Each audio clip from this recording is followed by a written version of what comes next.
자, 옆에 계신 성도님 좀 인사하기 바랍니다. 정말 잘 오셨습니다. 주 안에서 좋은 일이 있을 것입니다.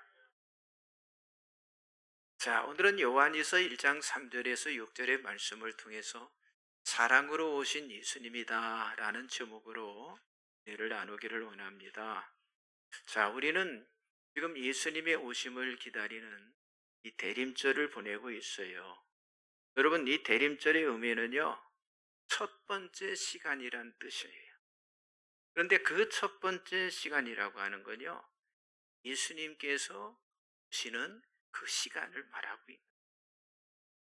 자, 세상의 시간에는요, 예수가 없는 시간이지만, 우리 기독교의 시간에는요, 예수가 시간이라고 하는. 그래서 우리는 12월을요, 크리스마스 날이다, 이렇게 말하지 않아요. 뭐라고 그래요? 대림절, 대강절이다, 이렇게 말을 하고 있는. 자, 성경에 나타나 있는 이렇게 대림절, 대강절, 이 절기의 목적은요, 반복해서 절기를 지키는 것으로 그 자체만이라도, 이 절기를 지는 그 자체만에도 메시지가 담겨져 있다고 하는. 자, 사도 바울이 잘했던 것은요, 사도 바울이 몇 번에 걸쳐서 전도 여행을 떠났죠? 3번에 걸쳐서. 그런데 3번의 전도 여행의 과정을 통해서 교회를 계속해서 세워나갔잖아요. 그렇게 세워나가다가 절기가 다가오면요, 예루살렘에 올라가는 이 절기 신앙을 사도 바울이 꼭 지켰던 거예요. 자, 그렇기 때문에 우리들의 신앙의 원칙도요, 주일의 신앙과 이 절기를 지키는 이 절기 신앙에 우리의 신앙의 원칙이 되어야 한다고 하는 거예요. 자, 그런데 이렇게 절기를 지키는 데는 목적이 있는데 그 절기의 목적이 뭐냐? 삼일체 하나님, 삼위일체 하나님을 경험하는 것으로. 그러니까 하나님에 대해서, 예수님에 대해서, 그리고 성령님에 대해서 바른 신앙을 경험하며 회복하는 것. 그것이 바로 절기의 목적이라고 하는 거죠. 그러나 삼일체 신앙에서 벗어나게 되면요, 그 신앙은 뭐예요? 잘못된 신앙, 탈교회의 신앙이 되어져요. 자, 지금 우리는요, 예수 그리스도 안에 있는 예수님의 초림과 그리고 다시 오실 예수님의 이 재림 사이, 그 중간을 우리가 살아가고 있는데요. 자, 아까도 말씀드린 것처럼 대림절은요, 우리의 삶에 오신다는 뜻으로, 자, 이미 초림의 예수님은 오셨어요. 그리고 그 예수님, 재림하실 예수님이 다시 오신다고 하는 거예요. 자, 그렇기 때문에 12월이 되면 여러분 교회에서는요, 이 예수가 오신다고 하는 사실을 어때요? 다시 재림하실 예수가 오신다는 사실을 세상 속에 나팔을 불고 우리가 알려야 하는데, 자, 그렇기 때문에 12월은요, 그저 막년회를 즐기며 희닥거리는 그런 12월이 아니라 예수가 오신다고 하는 사실에 초점이 맞춰져야 합니다. 자, 그렇기 때문에 대림절 기간은요, 아무리 바빠도 예수님께 집중하려는 의식을 가지고 우리들이 살아가야 한다고 하는 거예요. 자, 교회 안에서 가장 제일 중요한 것을 말한다고 한다면 뭐겠어요? 여러분, 예수 그리스도를 바로 아는 일입니다.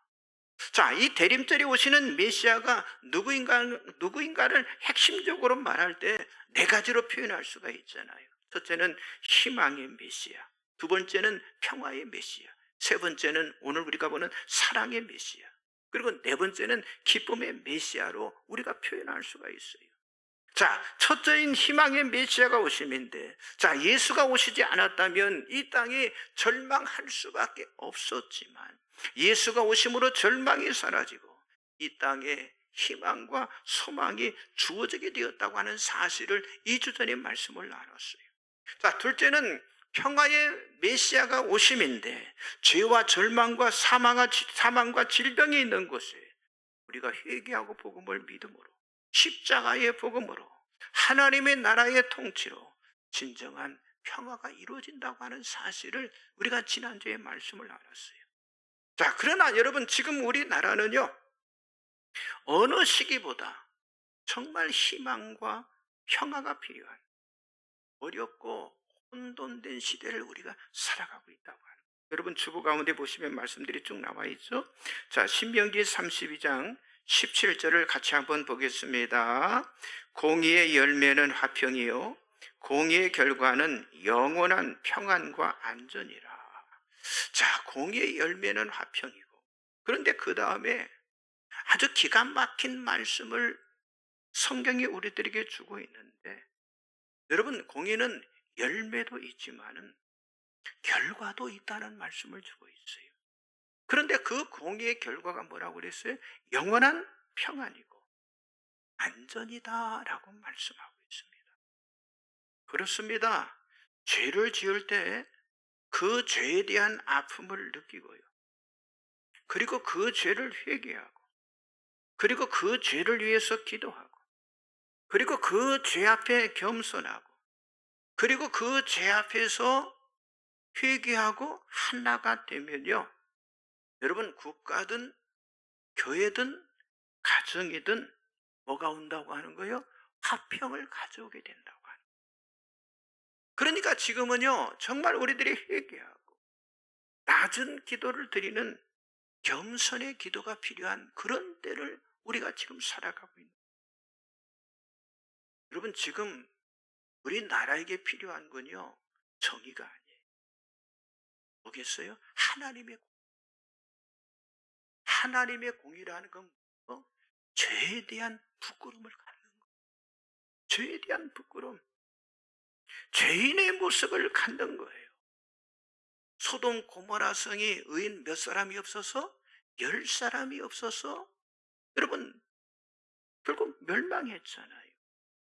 여러분 그 의인 10사람이 누구를 가리킵니까? 하나님 앞에 기도하는 그 사람을 가리키는 거예요. 우리는요 지금 다른 거 바라볼 것 없어요. 이미 모든 것은 다 잘못된 것이고, 어떻게 보면은 악의 영에 의해서 이 나라가 완전 지금 뒤덮여. 여러분 어느 것을 바라보세요? 정말 악하지 않는 것이 없는 그런 시대를 우리가 살아가고 있는 거예요. 그런데 지금 조금 전에 주신 말씀이 뭐라고 그랬어요? 공의의 결과는 영원한 화평이다라고 말씀하고 있어요. 그렇기 때문에 여러분 교회부터 마음을 바꾸지 않으면요 이 시대를 이끌어갈 수 있는 그런 리더 처치가 될 수가 없다고 하는 사실이죠. 자, 그렇기 때문에 우리는 위기 때일수록 절대로 교만해서도 안 되고요. 또 위선적인 모습으로 살아서는 우리가 안 된다고 하는 사실이죠. 여러분 우리는 이 복음 안에 공의성이 있다는 아주 중요한 것을 알아야 하는. 여러분 복음 안에는요 은혜도 있지만 이 복음 안에는요 공의가 있다고 하는 거예요. 자, 죄를 지으면 죽는다는 게 그게 뭐예요? 공의잖아요. 그래서 십자가 사건이 우리들에게 필요했던 거예요. 그렇습니다. 우리는 지금 은혜 시대를 살아가고 있지만은 또한 뭡니까? 위적인 시대를 우리가 살아가고 있다고 하는 거예요.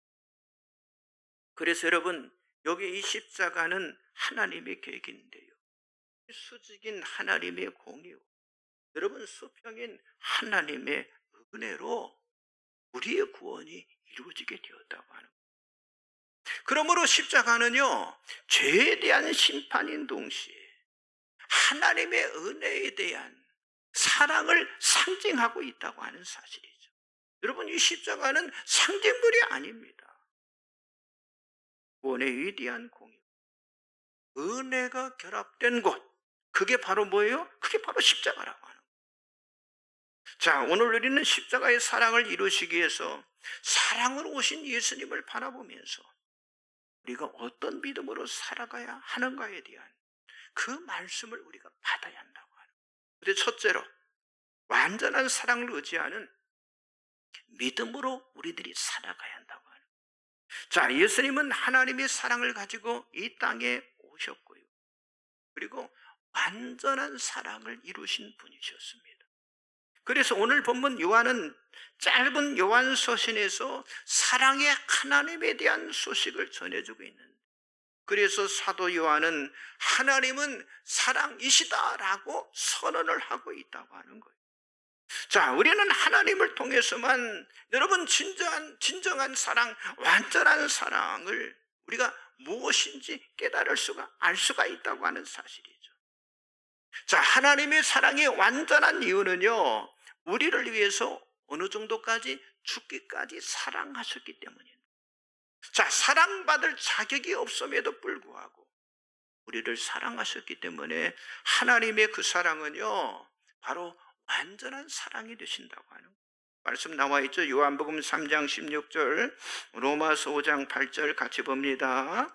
하나님이 세상을 이처럼 사랑하사 독생자를 주셨으니 이는 그를 믿는 자마다 멸망하지 않고 영생을 얻게 하려 하심이라.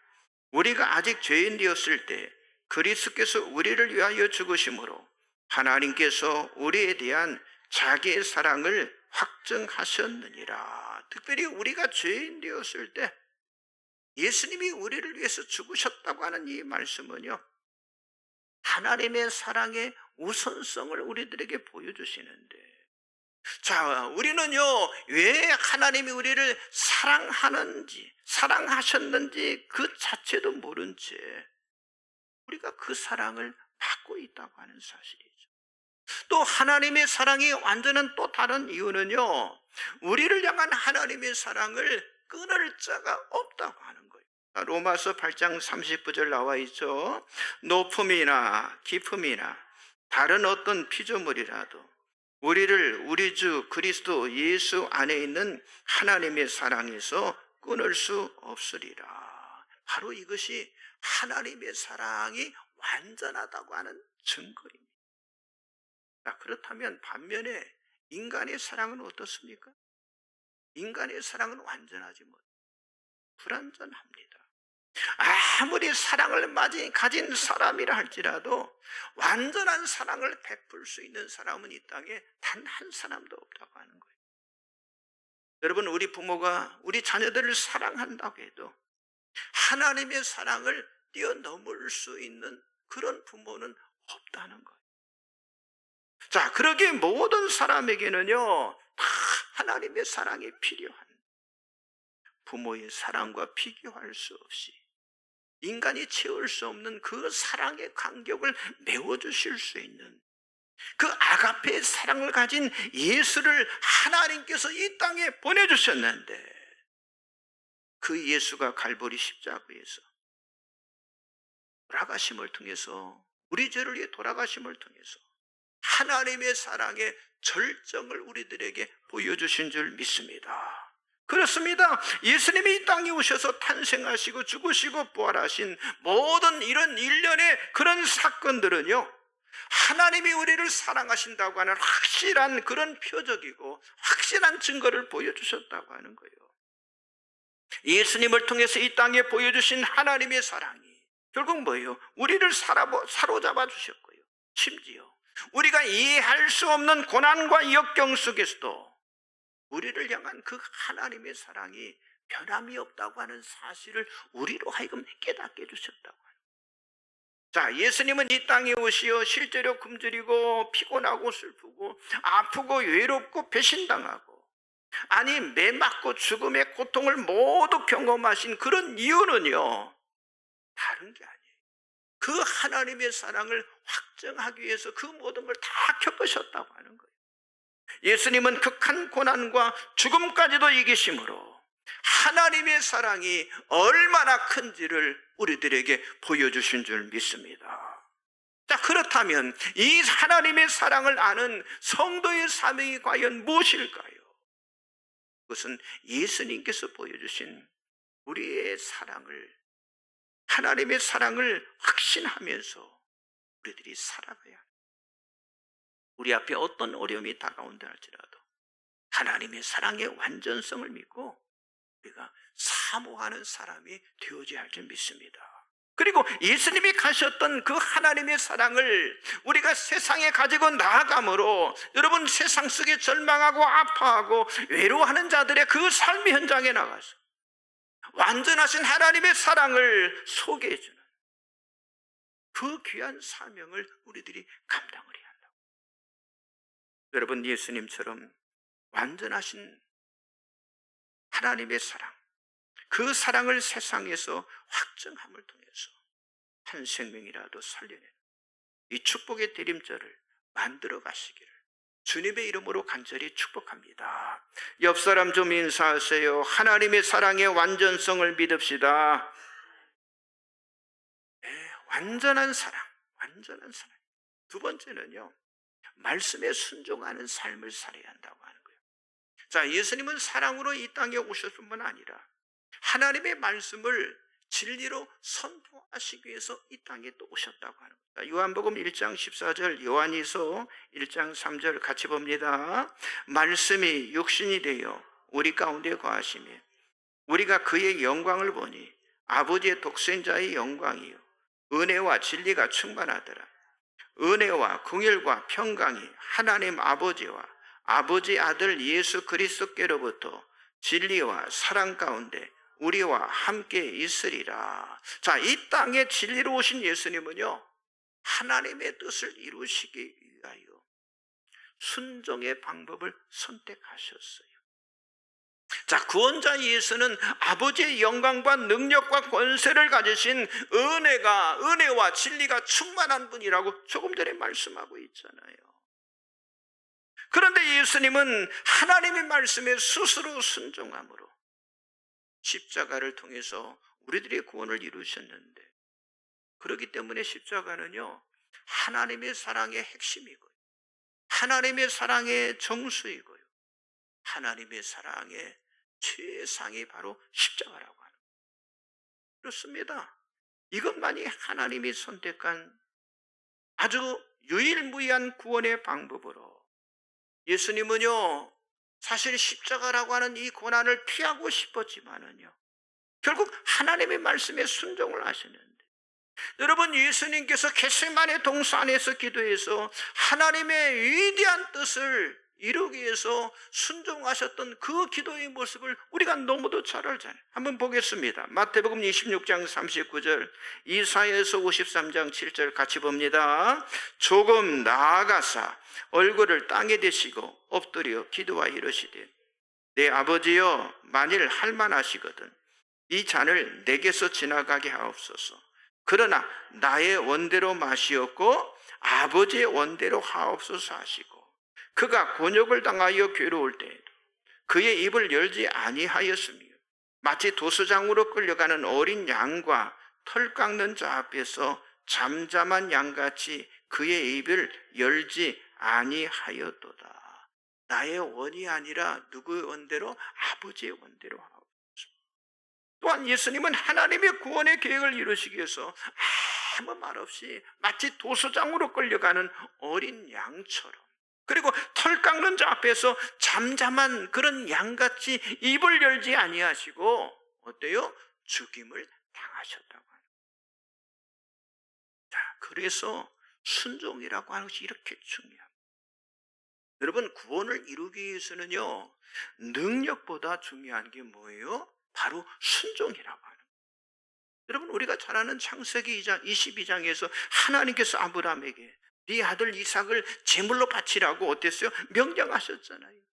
그때 아브라함은요, 자기 아내 사라하고도 말하지 아니하고 아브라함의 아들, 아브라함의 그 사랑하는 독자 이삭을, 자기 사랑하는 독자 이삭을 번제로 드리기 위해서 아침에 일찍 일어나서 모리아 산을 향해서 나아갔는데, 여러분 그 아들 이삭은요, 자기 자신이 번제로 드려진다고 하는 사실을 알면서도 어때요?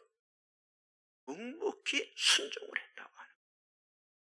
그렇습니다. 우리 자녀들의 진정한 축복은요, 하나님의 말씀대로 양육이 되어지는 것인데, 하나님의 뜻에 따라 사는 자녀가 여러분 진정한 축복의 자녀임을 이삭의 이 순종을 통해서 우리로 하여금 깨닫게 주고 있다고 하는 거예요. 여러분, 진정한 사랑은요, 하나님의 말씀에 순종하는 것이고 하나님의 말씀에 따라 행하는 것임을 믿으시기 바랍니다. 자, 요한이서 1장 6절 나와 있죠. 같이 봅니다.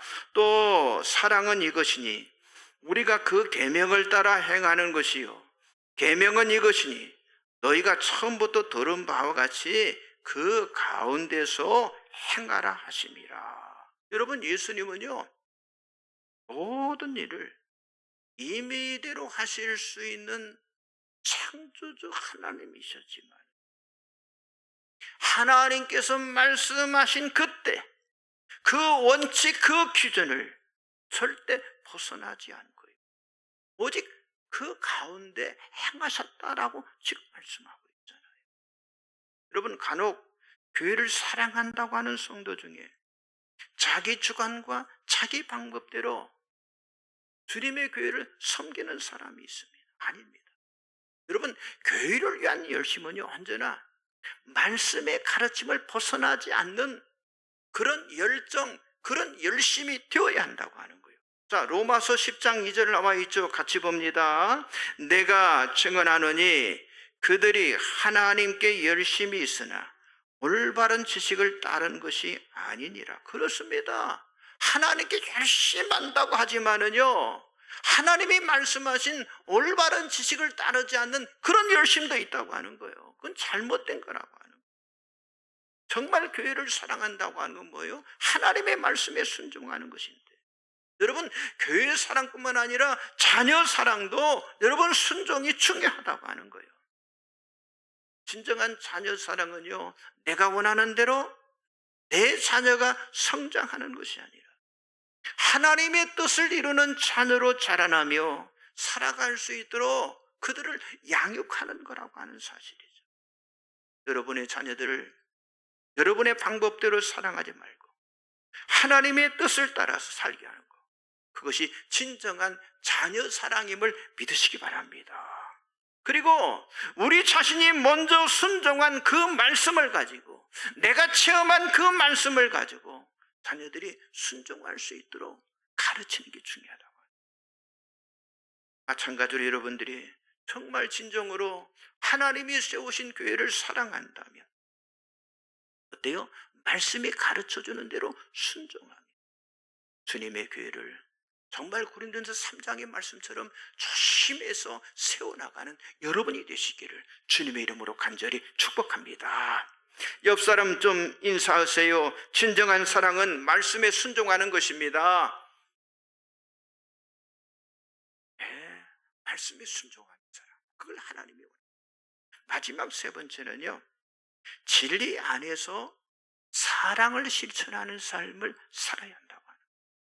자, 예수님은 사랑과 진리로 이 땅에 오셨는데, 자, 진리와 함께하는 사랑으로 이 땅에 오셨고요, 그리고 진리 가운데서 그 사랑을 실천하시는데, 그러니까 말씀을 떠난 사랑이 아니라 말씀에 따라서 어때요? 사랑을 행하셨다고 하는 거예요. 자, 하나님은 사랑이십니다. 그렇다고 모든 사랑이 다 하나님을 말하는 것은 아니라고 하는 거죠. 어떤 사랑은 하나님을 떠난 사랑도 있다고 하는 사실을 우리가 알아야 합니다. 자, 우리 하나님은요, 진리에 대한 순종을 요구하시는데, 자, 그렇기 때문에 하나님의 사랑을 아는 사람은요, 진리 대신 하나님의 말씀에 순종하는 사람이 되어야 한다고 하는 거예요. 여러분, 예수님은 자기 자신의 그 감정에 따라서 사람들을 사랑하는 것이 아니라, 여러분, 진리인 이 말씀에 따라서 사람들을 사랑하셨다고 하는 거예요. 아니, 사랑으로 행하셨다고 하는 거예요. 그러나 진리를 떠난 사랑은요, 어떤 사랑이 돼요? 감정적인 사랑이 돼요. 자신의 감정에 따라서 이기적인 사랑을 하게 되어 있다고 하는 진리죠. 자, 그렇기 때문에 사랑은 언제나 진리와 하나가 돼요. 진리와 하나가 돼요. 자, 말씀 보세요. 고린도전서 13장 4절과 6절 같이 봅니다. 사랑은 오래 참고, 사랑은 온유하며, 시기하지 아니하며, 사랑은 자랑하지 아니하며, 교만하지 아니하며, 무례히 행하지 아니하며, 자기의 유익을 구하지 아니하며, 성내지 아니하며, 악한 것을 생각하지 아니하며, 불의를 기뻐하지 아니하며, 진리와 함께 기뻐하고. 그렇습니다. 말씀을 벗어난 사랑은요, 이기적이고 그리고 파괴적이기 때문에 결국은 자기 자신의 이기심을 충족시키는 것으로 끝이 나고 만다고 하는. 성경에 그런 사람의 대표적인 사람이 누굽니까? 바리새인들이 바로 이런 사람들. 그만큼 진리와 함께하는 사랑이 중요하다고 하는 거예요. 여러분, 진리를 떠나서 사랑을 한다고 하는 그 사람들은요, 예수님이 가르쳐주신 사랑을 하는 사람이 아니기 때문에 그저 자기 기준, 자기 방법대로 살아가는 사람들이에요. 그렇기 때문에 여러분, 진리는요, 언제나 기초가 되고, 그리고 사랑으로 그 기초된 건물을 세워줌으로. 그러니까 하나님의 말씀의 기초 위에 뭐가 세워져야 한다는 거예요? 사랑이 세워져야 한다고 하는 거예요. 예수님처럼 사랑하기 위해서 말씀이 가르쳐 주신 이 사랑의 기술을 여러분들이 배우시기 바랍니다. 그리고 하나님의 말씀을 여러분들이 사랑하시기 바랍니다. 그 말씀 속에서 사랑의 실천을 해나가시길 바랍니다. 그 안에 있는 하나님의 사랑의 기술을 우리가 배워가야 한다고 하는 거예요. 그렇습니다. 나의 욕심, 나의 욕망을 내려놓고 하나님의 사랑의 노래, 우리를 사랑하신다고 하는 그 사랑의 말씀, 사랑의 노래를 우리가 들어야 한다고 하는 거예요. 여러분, 세상 어느 것을 바라봐도 진정한 사랑은 없어요. 어떤 사람도 진정한 사랑을 스스로 만들어갈 수가 없다고 하는 거예요. 진정한 사랑, 여러분, 위대한 사랑은요, 오직 진리로 다가오시는 그 하나님의 사랑을 우리가 알고 배우게 될 때 우리가 경험할 수 있다고 하는 사실을 저와 여러분이 믿어야 할 줄 믿습니다. 그렇습니다. 우리 마음판에 새겨진 하나님의 말씀, 그 말씀만이 영원히 변질되지 않는 하나님의 사랑임을 믿으시기 바랍니다. 그 확인시켜주고 있잖아요. 잠시 흥분되고 소멸하는 즉흥적인 사랑을 바라는 것이 아니잖아요. 여러분, 예수님이 사랑을 가지고 이 땅에 오셨다고 하는, 이미 수천 년 전에 예언된 하나님의 말씀을 따라서 이루어진 일이잖아요. 즉흥적인 사랑이 아니라 영원하신 하나님의 그 구원의 계획을 따라 진리로 이 땅에 오신 사랑이기 때문에, 그러기 때문에 그 사랑이 영원한 사랑이 되는 거예요. 그 사랑이 가치가 있는 사랑이 되는 거예요. 여러분, 그 사랑이 구원의 효력이 있는 사랑이 된다고 하는 거예요. 여러분, 진리 가운데 예수님께서 보여주신 그 사랑의 힘을 여러분들이 믿으시기 바랍니다. 이제 결론에 말씀드립니다. 성도 여러분, 이 대림절의 기간을 보내고 있는데, 대림절은 하나님이 보여주신 그 사랑의 증표로 이 땅에 오신 예수님을 기억하고 그 예수님을 배우고 그 예수님께 순종하며 그 예수님께 감사하며 그 예수님을 축하하기 위해서 바로 준비하는 기간이 바로 대림절의 기간입니다. 사랑의 증표로 오신 그 예수님께 정말 어려운 시대라고 했잖아요. 우리가 낮은 자로 기도하며 예수님께 집중하는 삶을 우리들이 살아가야 할 줄 믿습니다. 그리고 이 대림절을 통해서 그 사랑을 여러분, 우리 가족들, 이웃들, 온 세상에 전하는 사명을 우리가 감당을 해야 한다고 하는 거예요. 우리는 한 해의 끝달에 임하는 지금 이삭잡기 전도축제를 하고 있어요. 여러분, 이 이삭잡기 전도축제에 정말 한 생명이라도 내가 살려내기, 그런 결단, 그런 헌신이 여러분에게 있으시기를 주님의 이름으로 간절히 축복합니다. 기도하겠습니다. 전능하신 하나님, 이기 가운데는 이 나라 이 민족